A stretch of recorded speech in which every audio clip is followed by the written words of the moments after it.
Salut, bienvenue dans ce nouveau live Facebook. Alors, on se retrouve pour eh bien, la suite des vidéos sur le Grand Mât 3D.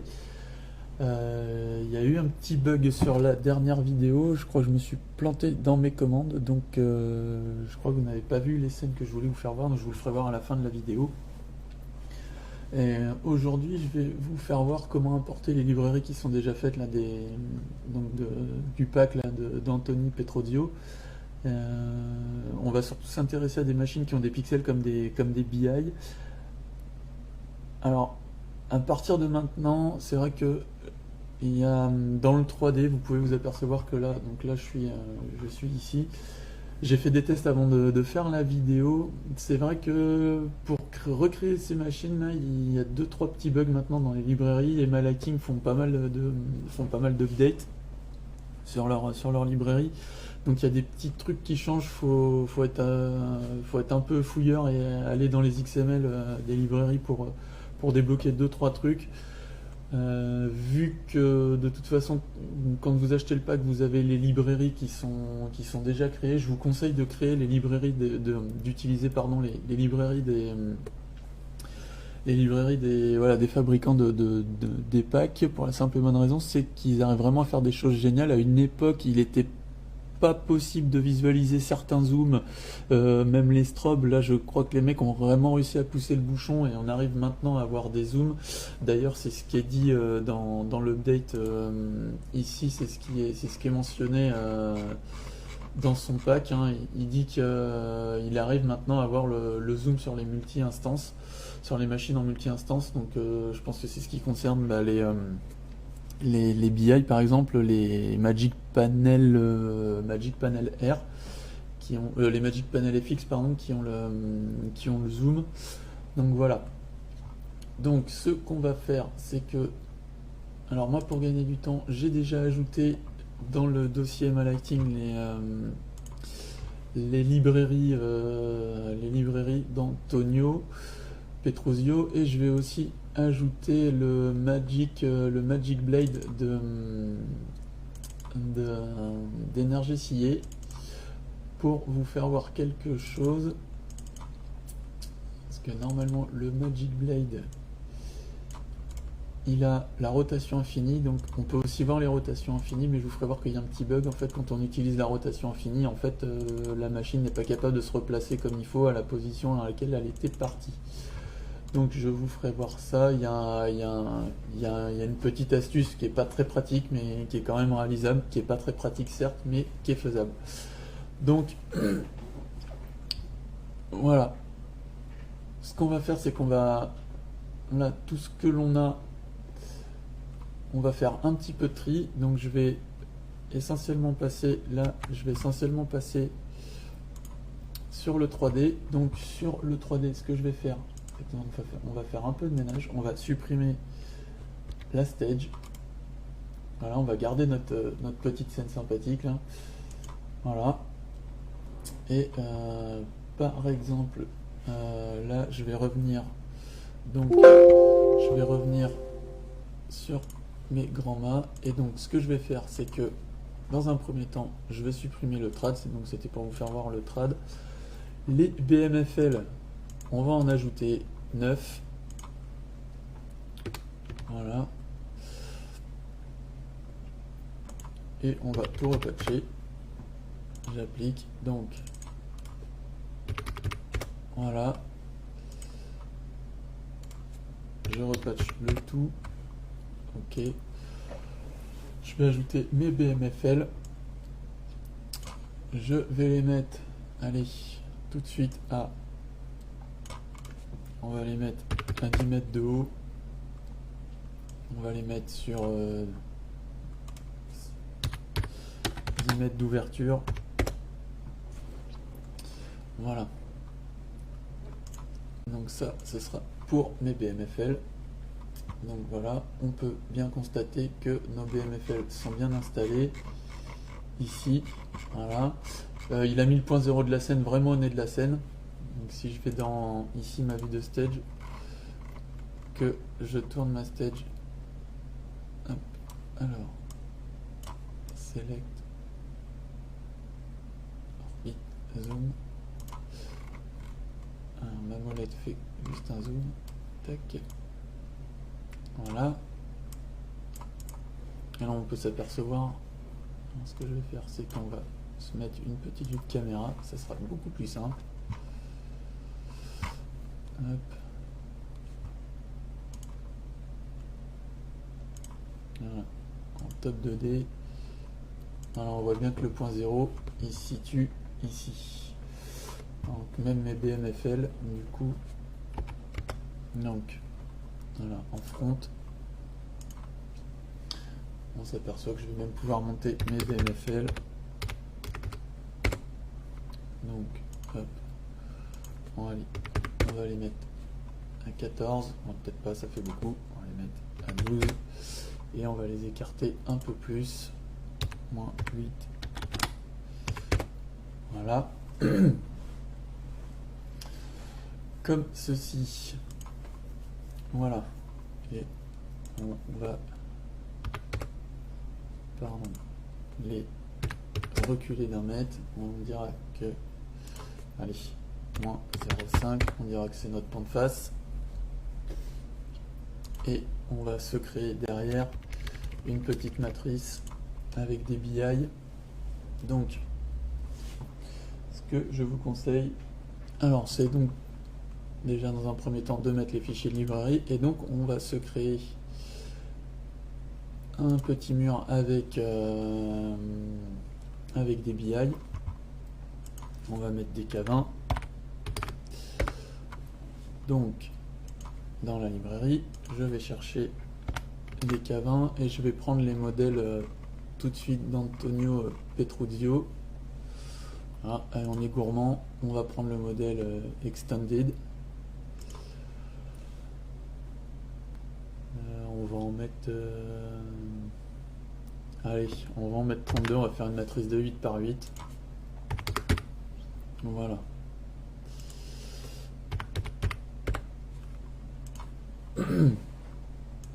Donc je sauvegarde. Ça va vous montrer l'utilité des pixels, et quand c'est bien fait, ça va vous montrer aussi l'avantage de l'utilisation des machines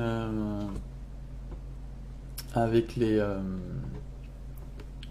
pixels, avec le layout. Vous allez voir que c'est plutôt pratique. Donc j'ai sélectionné toutes mes machines. Ce qu'on va faire, c'est que on va les faire pivoter, histoire qu'elles soient vers nous. Donc je vais aller dans le setup. Hop. Attention. C'est en Y, non plus. Gogol, c'est en X.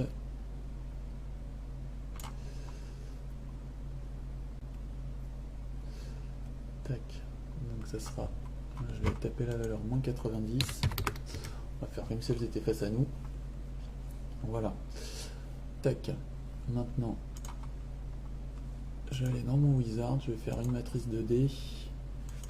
On va mettre 8. 8. Je ferme.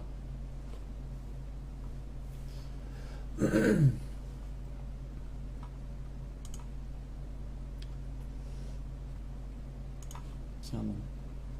Qu'est-ce que j'ai fait? X, Y, pardon. Voilà, j'ai été trop vite, c'était X, Z. Voilà. Donc, je reviens en front view. J'ai ma petite matrice. Je vais décaler. Voilà, comme ceci.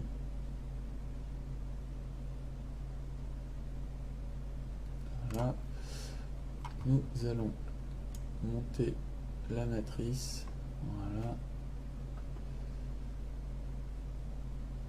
À 3 mètres. Voilà. Et donc, on va s'apercevoir que l'on a notre matrice. Je vais revenir en front. Voilà. Face à nous. Voilà.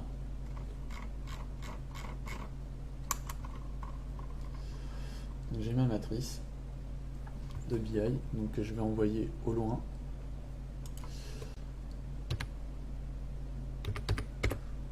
À 14 mètres. Ah, j'ai peut-être été gourmand. C'est dans l'autre sens. Voilà. On peut même l'envoyer encore plus loin. Je crois que la scène fait 18 mètres de profondeur. On va l'envoyer à 17 mètres. Voilà. Voilà.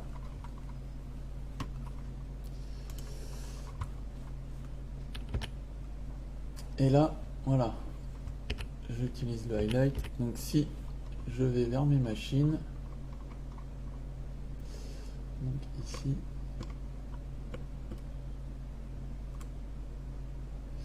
voilà, on va s'apercevoir que normalement je peux voir toutes mes instances. Donc voilà, si vous voyez, je vais zoomer sur cette, voilà.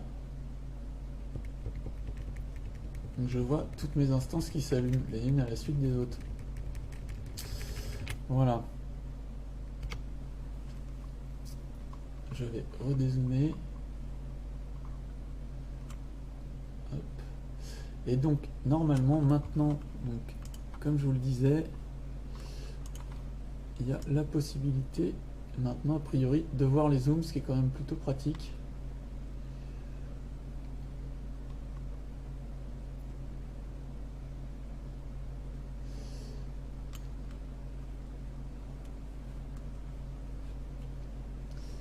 Je tac, alors hop, ouais, en focus, et normalement, voilà, ça à une époque c'était plus possible, c'était pas possible, donc c'est quand même plutôt sympa.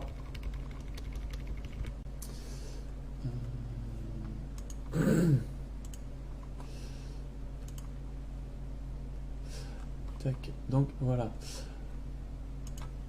je veux juste vous faire voir un petit truc. Quand vous allez dans votre librairie ici, le module manager, donc qui comprend le body, donc on va dire le corps de la machine, l'intensité est à 0. En fait, là, en fait, il y a maintenant dans les librairies, il y a un rapport entre, on va dire, le cœur et les instances. Donc il y a dans les XML, dans l'édition du fichier, ils ont réussi, voilà, à faire en sorte que qu'on ait un rapport entre le module et les clusters. Voilà, c'est pour ça qu'ici vous voyez que le beam intensity est à 0. Voilà, ici dans les instances manager, on peut s'apercevoir que dans le Z, eh ben, on est positionné à 0.23. Si vous voulez réaliser les machines vous-même, vous verrez ici que normalement sur le même modèle vous êtes à 0.12 et que les clusters seront à l'envers. Donc ça, il y a un moment donné, il va falloir aller bidouiller dans les librairies. C'est pour ça que je vous conseille d'utiliser les packs qui sont fabriqués. C'est vraiment pratique. Donc on a fait notre petite matrice de BI, et maintenant nous allons ajouter les Magic Blade. Donc, je vais venir voir si je les ai. Normalement je dois les avoir. Magic Blade, donc voilà.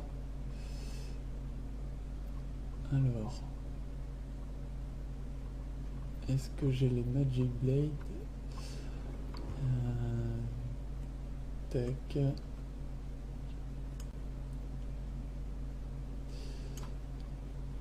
Est-ce qu'il va avoir retrouvé les fichiers dans ma librairie, dans mon dossier?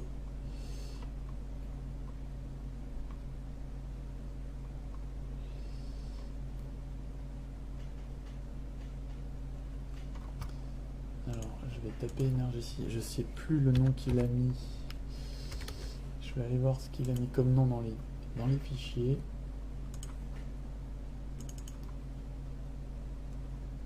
Je vais m'assurer quand même bien avoir mis la librairie. Tac, tac, tac. Donc le type de fichier. Tac.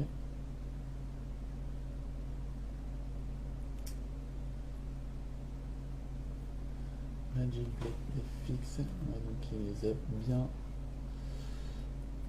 Vous voyez que là on voit que les fichiers sont ici, on voit que les fichiers sont beaucoup plus gros. Les fichiers de librairie sont beaucoup plus gros pour la simple et bonne raison, c'est que eh bien ils contiennent bien les informations du modèle 3D qui prend quand même un peu de place. Alors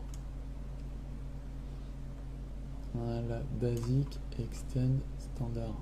Donc là avec la taille, je vais prendre celui-là. Voilà. Là, si je l'édite, que je viens dans le module manager, voilà, on voit bien qu'il y a un modèle qui est créé ici. Voilà. Et donc, vous avez ici, voilà, les paramètres de panne et tilt en rotation infinie. Donc, j'ai ajouté, voilà, j'ai importé mon feature. Maintenant, je vais me créer un layer avec les Magic Blade. Je vais les ajouter, on va en mettre 10. On applique, on va les répartir les sur 6 mètres.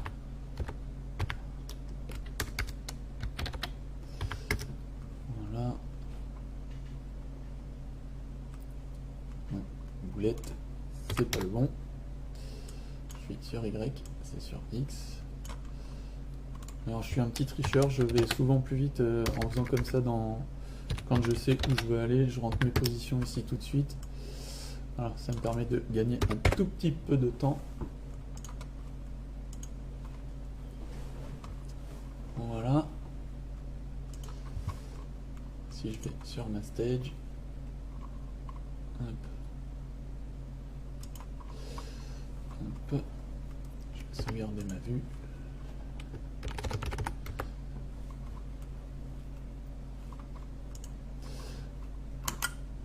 Hop. Voilà. On voit bien que j'ai les Magic Blade. Là, ici, voilà, on les voit bien. Hop. C'est comme s'ils étaient accrochés sur un pont, mais c'est pas grave. Ce qui compte, c'est que je veux que vous vous rendiez compte. Voilà, une fois qu'on va pouvoir visualiser les objets. Alors,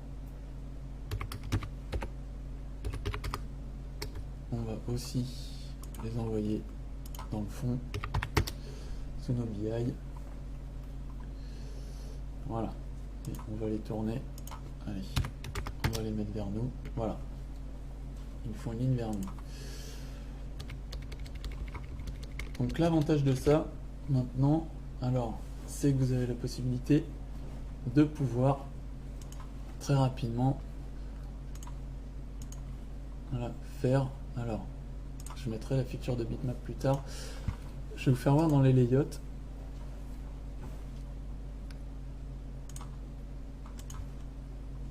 Voilà, layout view.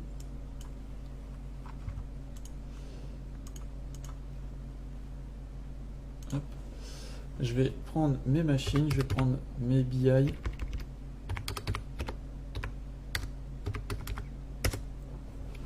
Voilà.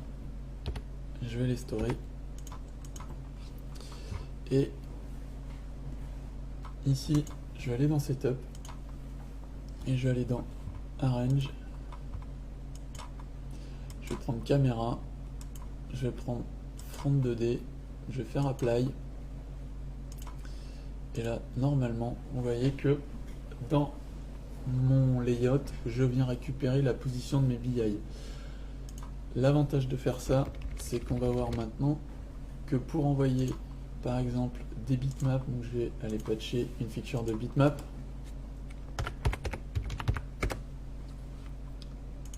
Hop.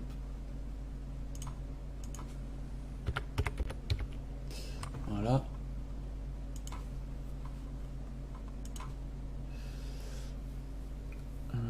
Hop. Le patch, normalement, si vous, il me semble qu'il y a une vidéo sur les bitmaps, si vous l'avez suivi, vous avez remarqué qu'on n'est pas censé, on n'a pas besoin de mettre de patch. Merci Emma, pour une fois on a un truc sympa. Donc là je vais venir créer un rectangle.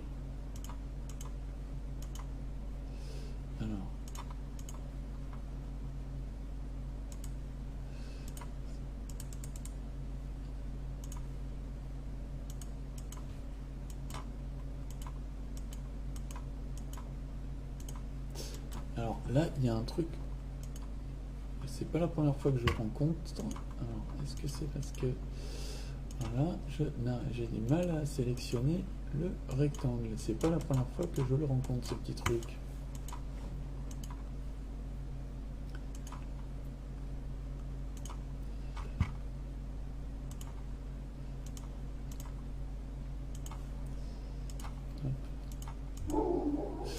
Hop. Ouais, désolé si vous entendez, il y a un chien de garde derrière.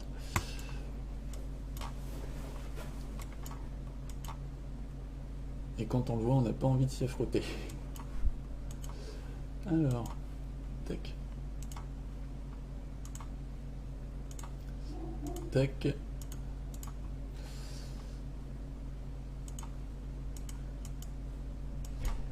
Bon, c'est pas grave, je vais déjà changer d'écran, ça sera plus simple. Je vais le faire ici. C'est vrai que de ne pas l'avoir sous les yeux, c'est pas facile. Voilà, hop. Tac. Je crée mon rectangle. Je mets le bitmap. Voilà.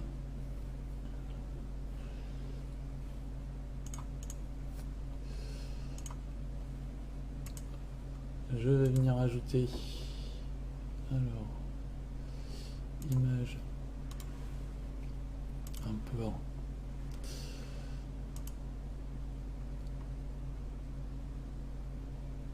predefine. Normalement on est censé avoir des vidéos, il me semble.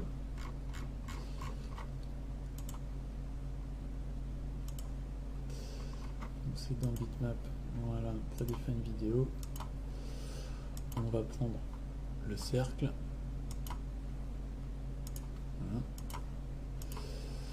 Voilà. Je vais donc prendre ma feature de bitmap. Je vais lui mettre voilà, le cercle. Si on veut layer 1. Voilà. Et là, on s'aperçoit qu'on peut voilà, faire du bitmap.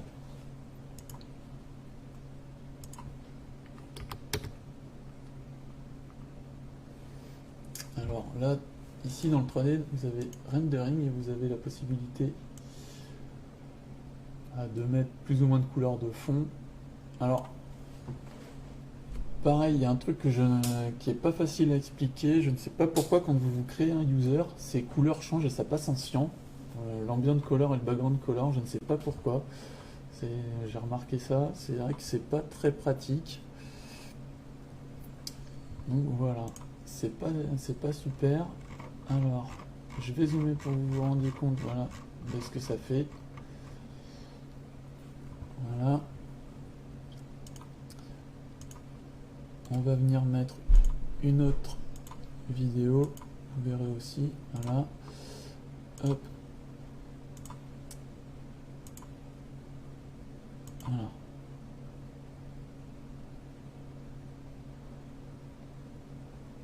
Donc vous voyez, vous avez vite fait la possibilité, du coup, avec ce pack, quand même d'avoir tout de suite un rendu plutôt sympa. Là, par exemple, sur les machines, je vais aller serrer le zoom. Voilà. Vous avez quand même la possibilité d'avoir un truc sympa rapidement. Voilà. Et surtout, hop,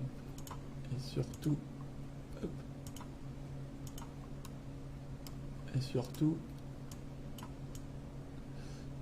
hop, je vais vous mettre, hop, on va se mettre un peu plus droit, comme si on avait la scène en face de nous. Voilà.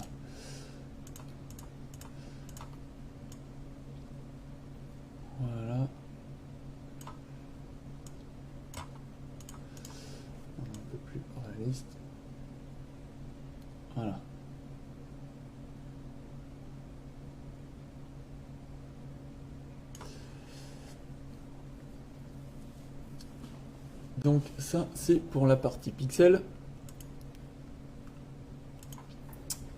Alors maintenant pour la partie les Magic Blade, je vous expliquais donc avec les Magic Blade on a la possibilité du coup de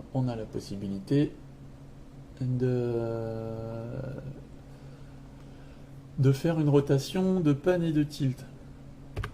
Donc je vais sélectionner mes Magic Blade, je les allume et donc là on voit que je mets du pan, donc là on voit que voilà, les Magic Blade bougent et donc là je vais m'approcher dans le 3D et on va voir que voilà, je vais ajouter, je vais mettre de la rotation infinie et là vous allez voir que voilà, donc là les projecteurs bougent de manière infinie, donc l'effet est plutôt sympa. Hop, on arrive à le voir, sauf que je fais stop et que en fait ils vont se stopper là où là où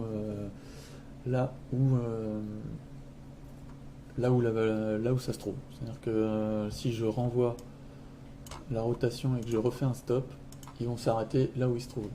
Bien évidemment, c'est pas la position que j'ai réglée. Donc là, même si j'éteins tout ce qui est position, voilà, je veux revenir à 0. Si je clear tout, voilà, donc là vous voyez que les positions, la position de base est comme ceci, voilà. Donc admettons, voilà, je les règle comme ça, j'enregistre ça dans une séquence.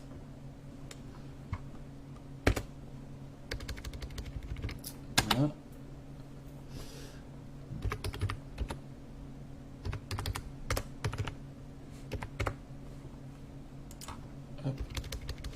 Voilà, je les resélectionne, je mets une rotation infinie, voilà, et pareil en panne, voilà, je stoppe le tout, le panne, voilà, il s'arrête, il ne s'arrête pas, voilà, il ne s'arrête pas sur leur position hein, qui est envoyée dans la séquence. A priori, il y a une petite astuce qui consiste du coup à aller dans le setup, dans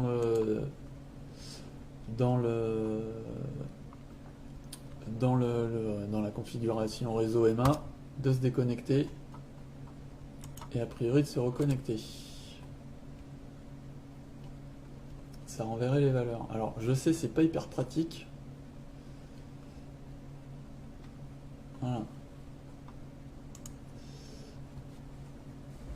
Mais pour ceux qui suivent les formations LC et qui aiment un peu faire des macros, il y a la possibilité de réaliser l'opération en macro avec les sessions, de décrocher la session et de raccrocher la session via une macro. D'ailleurs, je crois qu'il l'explique aussi sur son site. Il dit que voilà, ça reste quand même des limites du 3D. Donc il explique tout sur son site. Voilà. Ça, c'était pour la partie des Magic Blade. Donc, on voit quand même que les rendus peuvent vraiment être sympas et que ça nous permet quand même de faire des choses vraiment cool.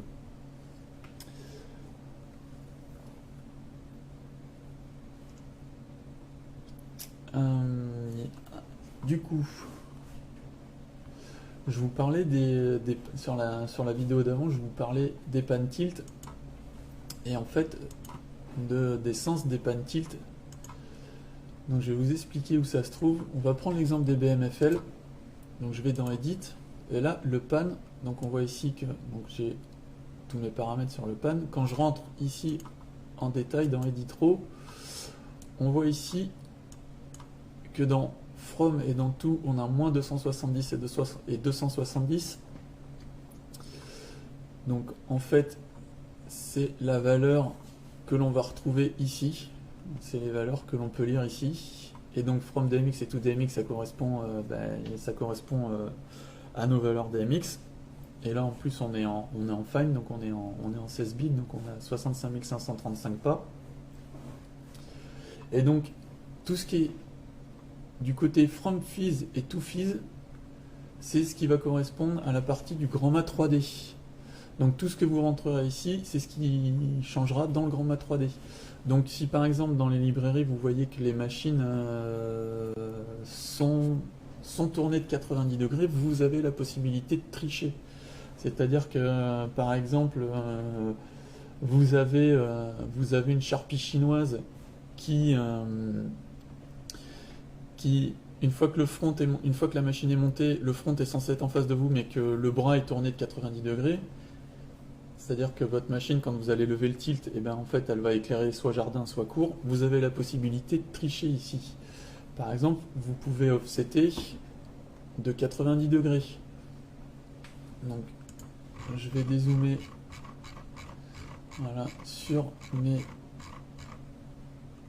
Alors, on va zoomer sur les BMFL. Et donc, voilà. On va s'apercevoir que par exemple on peut tricher. Si par exemple ici, donc il va falloir que j'enlève 90 degrés quelque part et que je les ajoute. Donc ici je vais enlever 90, donc je vais me retrouver avec les 180. Et ici, moins 270, 90, moins 180. Alors c'est moins 270 plus moins 90. Est-ce que ça a marché? Voilà. Il faut toujours qu'on ait de toute façon 540. Donc si je fais 180 plus 360, le moins et moins, voilà, ça fait bien 540. Et donc ici je vais mettre les mêmes valeurs. 180, voilà. Et là ici on voit que ma valeur de défaut a changé. Pourquoi? Parce qu'en fait la console, étant ici à moins 360 et 180, elle fait le rapport ici avec le 0 et le 65 535. Donc la console ici, quand je reviens, j'entre, elle sait qu'à la valeur DMX ici, en fait, entre les deux, là, je suis à moins 90. Donc fatalement, si on laisse comme ça, il ne va rien se passer. Donc, je vais vous faire voir, je ferme, je reprends tous mes feature type. Voilà. Enfin, si, il va se passer quelque chose. Vous voyez que mes machines sont tournées de 90 degrés maintenant. Si vous regardez bien dans le 3D, vous voyez que les BMFL ont tourné de 90 degrés. Donc, ça pour l'éviter, je vais dans mon feature type, j'édite, et ici, je vais le passer à 0, mon défaut. Voilà. Parce qu'il n'est pas à moins 90. Il reste à 0. Voilà.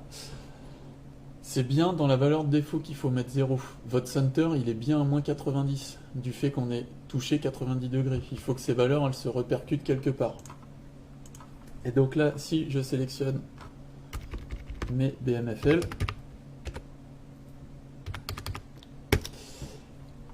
voilà, que je viens voir dans le pan ici, on voit bien que si je vais dans le min, je suis à 360. Si je vais dans le max, je vais être à 180. L'avantage de faire ça, alors bien évidemment, ça c'est... Alors là, vous voyez que le center, il est à moins 90. Si je reviens à mon défaut est à 0. L'avantage de faire ça, c'est que... Bon, bien évidemment, il faut arriver à connaître les valeurs. Sur certaines machines, c'est 90, ça tombe pile poil. Vous pourrez peut-être tomber sur d'autres machines, ça va pas être 90, ça va être un peu plus galère à trouver. Du coup, ouais, faut un petit peu tâtonner. Bon, maintenant, il y a quand même les options d'offset dans les patchs qui sont plutôt pratiques, mais si à la base vous voulez créer votre librairie proprement, et qu'à chaque fois que vous arrivez sans utiliser l'offset, vous soyez propre au niveau des positions, vous pouvez l'utiliser. L'avantage aussi en faisant ça, c'est que si vous utilisez la ligne fonctionnera aussi. Vous aurez un alignement qui sera propre. La ligne fonctionne avec ce genre de manipulation. Donc ça, c'est plutôt pratique. On va se remettre tout droit. Le BMFL, les machines sont clean.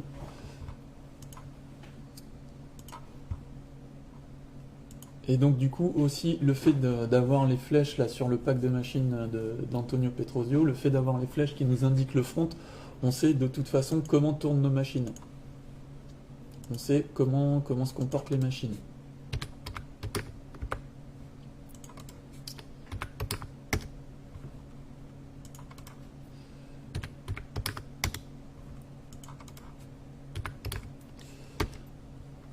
Et donc ce from phase to phase, il est en rapport dans beaucoup d'éléments dans tous les éléments de la librairie. Dans beaucoup d'éléments. Si par exemple ici, je vais vous faire voir donc dans les colors, vous voyez qu'ici vous avez voilà, pour les color wheel random, vous retrouvez des valeurs que vous pouvez rentrer. Pareil pour les strobes. Pareil pour les strobes.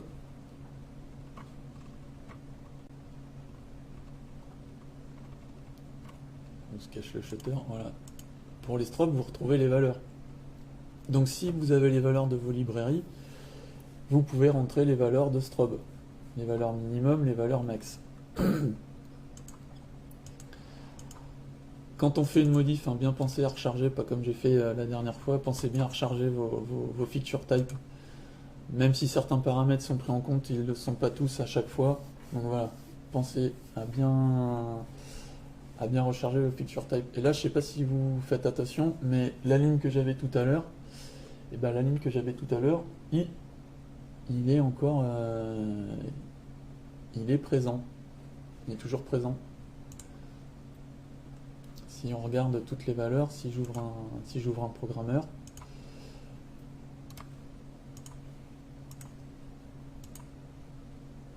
voilà, on voit bien que que mon aligne en fait est toujours le même.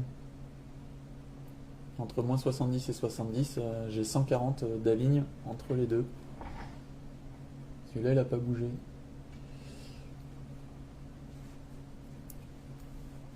Donc c'est quand même plutôt pratique.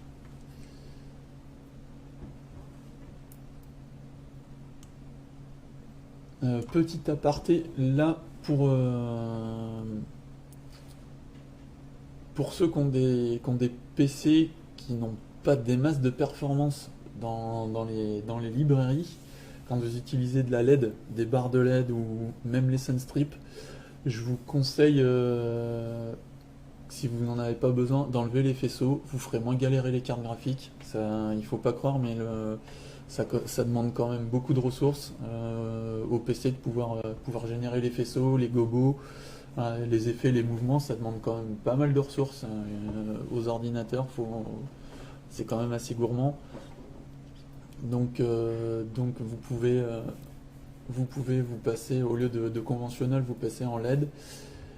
Dans le 3D, alors je vais partir essentiellement sur le 3D. Dans le 3D, là, dans les options de rendering ici, vous avez la possibilité d'augmenter ou de baisser la qualité. Donc si vous voulez faire un screenshot, vous avez la possibilité de tout passer sans mouvement, bien évidemment. Si vous voulez faire une image sans mouvement et que voilà, vous voulez faire un beau tableau et par exemple l'envoyer à votre client ou faire un rendu en image, vous pouvez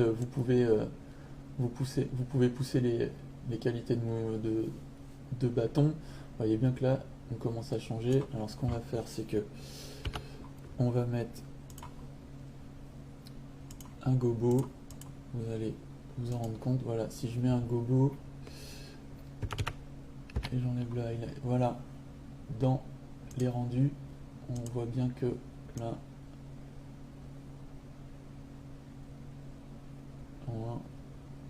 la définition n'est pas la même. On peut avoir des faisceaux simples avec les gobos et avec des ombres. Donc, voilà, le logiciel est quand même plutôt pas mal.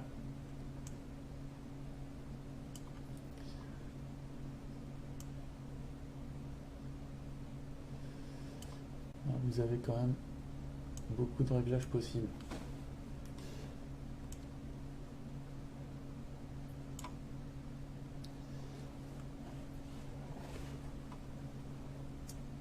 Alors, je vais tirer, je vais aussi éteindre les Magic Blade. Alors, hop, je sais pas si là, si vous regardez bien, on voit bien que les BMFL, elles sont tournées. C'est parce que en valeur par défaut, j'ai 90. On va remettre 0. On ressort. On recharge. Voilà.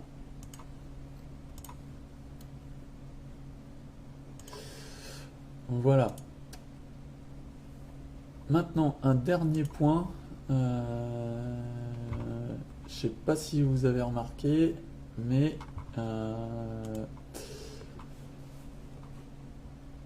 si je prends les BMFL, là par exemple je vais en prendre qu'une seule du milieu, si je l'allume, je vais l'emmener vers le fond.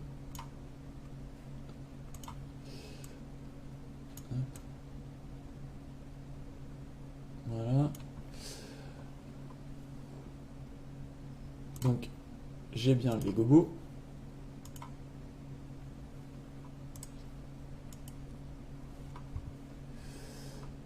Hop.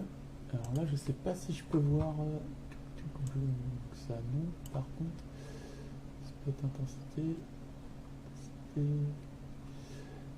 Non, je crois que du fait que là, j'ai la scène, je ne peux pas voir les gobos. Je crois que j'arrive pas à voir le gobo au sol.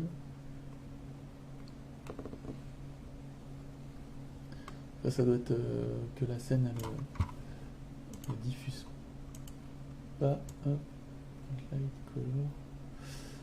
Donc, voilà, ça on va le rebaisser.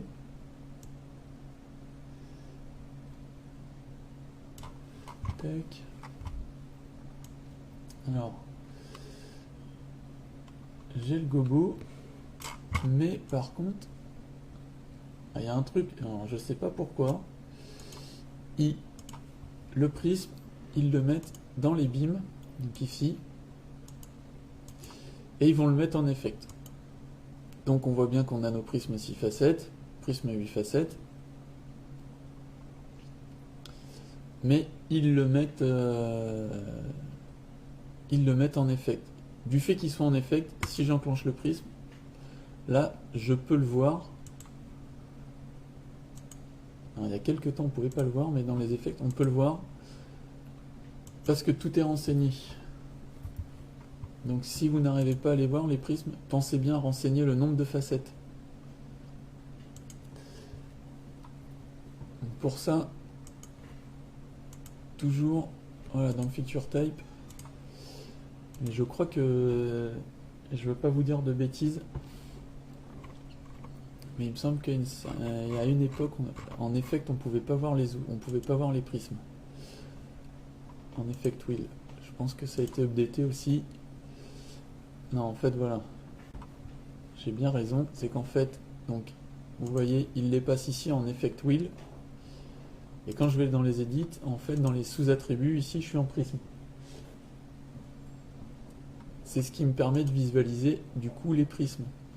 Alors si vous voulez tout remettre droit, un conseil, ne commencez pas à faire de presets, commencez à encoder vos shows. Si vous voulez tout remettre droit, vous avez la possibilité. Donc le plus simple ici, donc, dans la librairie, je viens dans Edit, et dans Effect Wheel ici, eh bien, je viens chercher dans la partie BIM, je viens chercher prisme 1. Là si on vient dans Edit, ça ne l'a pas changé ici. Mais je peux revenir aussi, hop, le changer ici en prenant prisme 1. Pareil ici. Voilà. Là, si je reviens normalement, voilà, le prisme est open. Et ici, dans l'index rotate, on peut passer en prisme 1, en pose 1, qui va nous permettre d'avoir les rotations. Et donc là, on voit que ici aussi, ils avaient prisme 1 pose. Voilà, donc je sais pas pourquoi ils font ça. Mais du coup, pour certaines, voilà, si ça peut être plus parlant d'avoir le prisme. Je sais pas pourquoi ils font ça. Donc là, si je quitte ma librairie, voilà, je vais me retrouver maintenant. Donc, si je sélectionne un BMFL avec ici, voilà, le prisme ici. Donc, je vais allumer mon projecteur.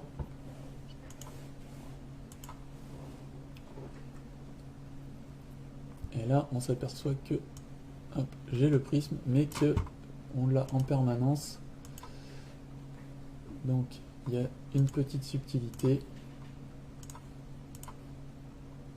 dans le feature type, dans le prisme 1.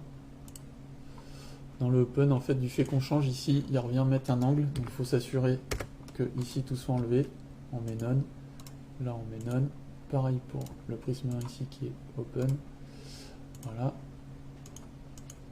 On referme, on reload.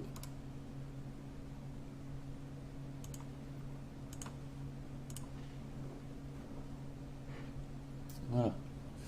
Là, j'ai enlevé le prisme.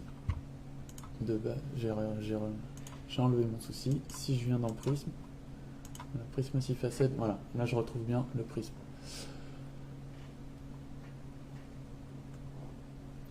Donc ça, c'est pour ceux qui voilà, qui veulent vraiment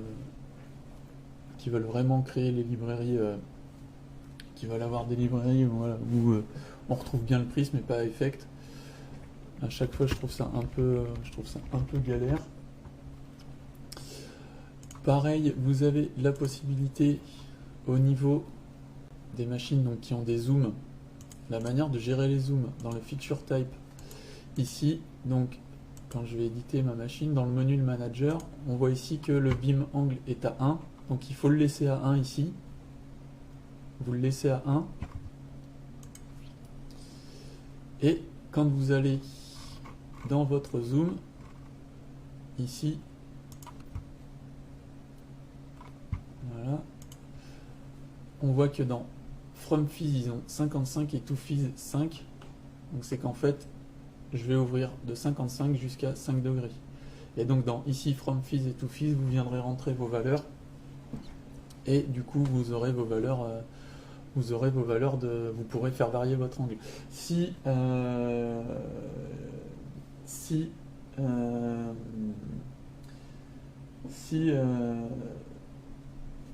vous n'aviez pas si vous aviez rentré une valeur d'angle dans le menu de manager, il y aurait un petit bug, ça ferait cooker la chose.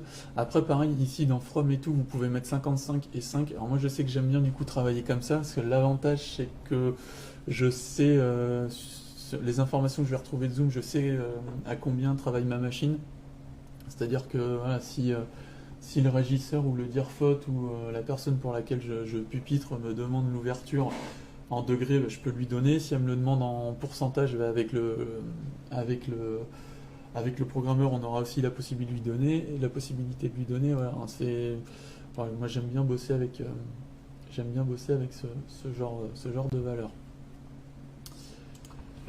Un dernier point je vais vous expliquer sur... on va regarder sur le prisme. Quand on se décale ici, vous avez une case mode. Ici, vous avez la même chose là sur Gobo. Et ici, vous retrouvez Prisma 1. Cette colonne, elle vous permet, quand vous avez des attributs qui fonctionnent l'un avec l'autre, de pouvoir, à un moment donné, dans la calculatrice, de faire apparaître que ce que vous avez besoin. Je m'explique, par exemple, dans les BMFL, ici, donc la position correspond à la rotation ou à de la position. Ici, je retrouve un sous-attribut de position et un sous-attribut de rotation. C'est-à-dire que mon prisme, soit il va pouvoir être indexé, soit il va pouvoir tourner. Mais par contre, il va pouvoir tourner ou être indexé que si je donne une certaine valeur. Donc par exemple, là, je reviens voir dans mon prisme 1. Dans mon prisme 1, là vous voyez que j'ai prisme 1 pose, et ici j'ai 20, 49. Quand je vais dans Edit, je sais que c'est le 6 facettes. C'est-à-dire qu'en DMX, quand je serai en 20 à 49, la partie pose 1 me permettra ici, voilà, je viens la renseigner là, ici en mode start et mode N, d'être entre 20 et 49 et d'avoir essentiellement cette partie que j'aurai réglée. Donc 0 ou max CW. Je vais vous faire voir dans la calculatrice. Donc si je prends un BMFL, voilà, ici je prends le prisme, le premier, et ici, voilà, je me retrouve juste avec l'onglet pause. Si je prends, par exemple, si je remets mon prisme à 0, dans la partie ici, voilà, je me retrouve avec no feature. Parce que du coup, ça ne correspond à rien. À mon prisme à 0, je ne peux rien faire. Voilà ce que permet le mode. Le souci, c'est que quand on rentre certains modes, quand on exporte les librairies, ça marche pas très bien et on est obligé d'aller un peu rentrer les valeurs dans l'XML directement. Malheureusement, je sais pas pourquoi, mais c'est des bugs du logiciel. Donc là, si par exemple, je reviens sur mon prisme et que je le mets en rotation, voilà, ici, voilà, on voit que mon onglet est rot.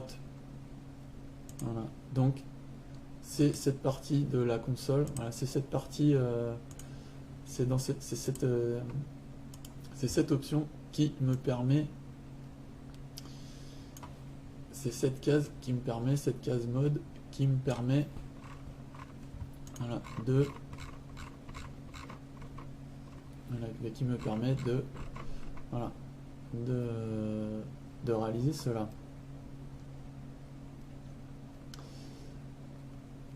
Voilà.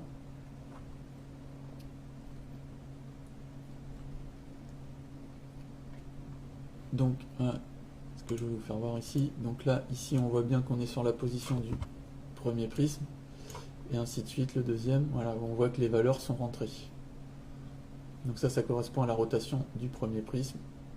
Ça, à la position du premier prisme. Ça, cette ligne-là, à la rotation, à la pose du deuxième prisme. Et cette ligne-là, à la rotation du deuxième prisme. Et on voit bien aussi que nos features correspondent à 0,19 qui correspond donc à ici notre prisme quand il est ouvert. Voilà. Pour ceux qui sont capables d'aller un petit peu plus loin, vous pouvez vous télécharger Notepad++, qui est un petit éditeur XML. Et ce qu'on va faire, c'est que là, je vais vous faire voir, le BMFL, je vais l'exporter, juste en changeant mes initiales. Voilà, je vais exporter le BMFL. Je vais aller ici. Hop, je vais retrouver le BMFL. Et donc, voilà, ici j'ai mon BMFL. Hop, je vais vous faire voir. Donc, voilà. On peut retrouver ces informations. Donc là, on retrouve des informations dans l'XML. Donc là, toutes les lignes que vous voyez, ce sont le modèle 3D. Donc il va falloir un peu fouiller dans l'XML. Donc là, on va commencer à retrouver tous nos attributs, le pan, le tilt et toutes les valeurs. Donc pour ceux qui sont un peu motivés, qui aiment bien fouiller, qui aiment bien ce genre de code, ce genre de texte, vous pouvez aller dedans. Alors évitez aussi de faire de changer trop de paramètres, mais pour vous faire voir, donc là on va arriver sur les prismes. Voilà. On se retrouve sur les prismes et voilà, on retrouve les informations de ici, mode DMX Start 20, mode DMX End 49. Et si vous voulez vraiment réaliser votre librairie proprement et que vous n'y arrivez pas dans le logiciel, vous serez obligé de venir ici et par la suite de réimporter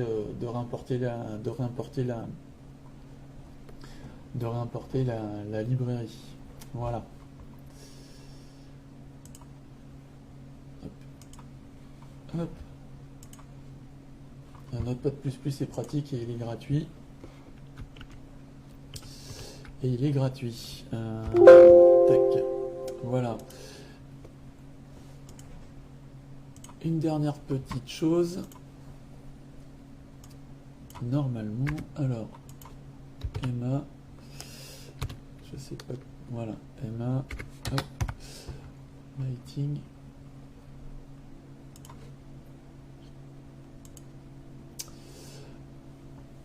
En ajoutant Moving Pass Translate, je vais vous faire voir un petit truc. Voilà.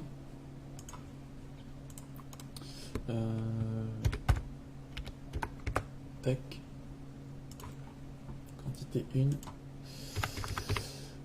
Voilà.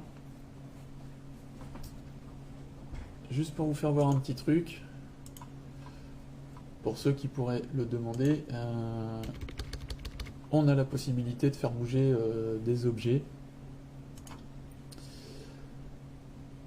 Donc là, en l'occurrence, voilà, j'ai ajouté un Moving Pass qui me permet de faire bouger des objets.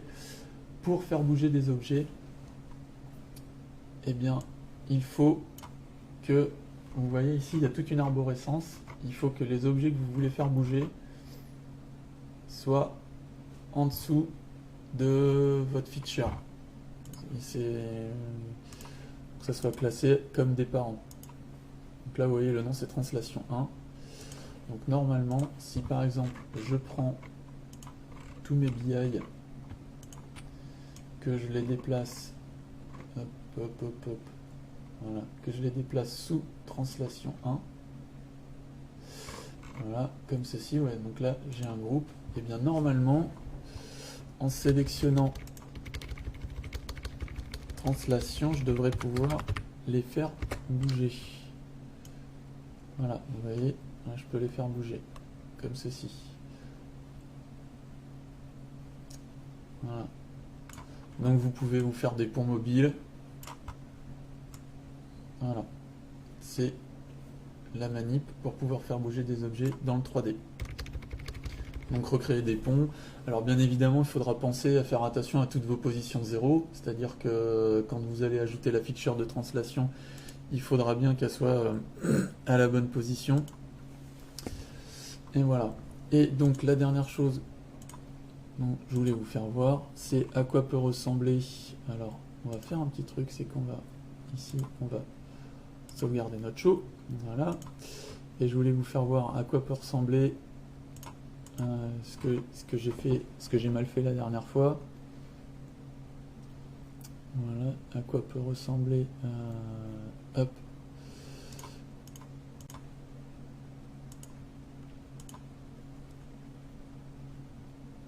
Un grand mat 3D.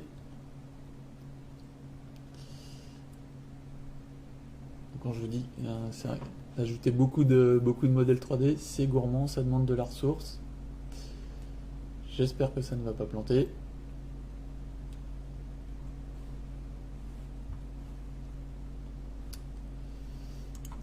Ça va peut-être être le cas. Voilà. Voilà.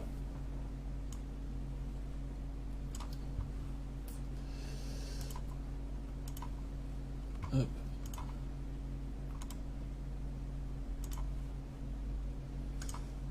Donc, pour vous faire voir, voilà.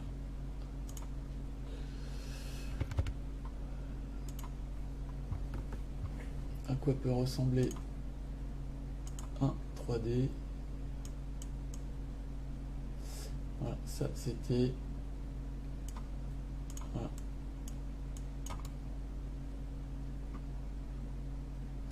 C'était le Grand Mat 3D de l'Electro Beach, du festival EMF Electro Beach de l'année dernière. Voilà à quoi ça peut ressembler. On est quand même proche de la réalité. C'est quand même pas mal.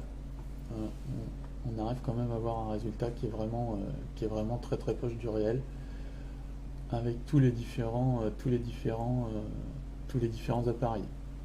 Là, il y a du Magic Panel FX, les strobes, les Magic Burst. Donc voilà. J'espère que cette vidéo vous aura plu. N'hésitez pas à retrouver nos différents lives Facebook sur l'agenda de la page LC. N'hésitez pas à aller voir pour voir quelle sera la prochaine vidéo. Et on se dit à bientôt.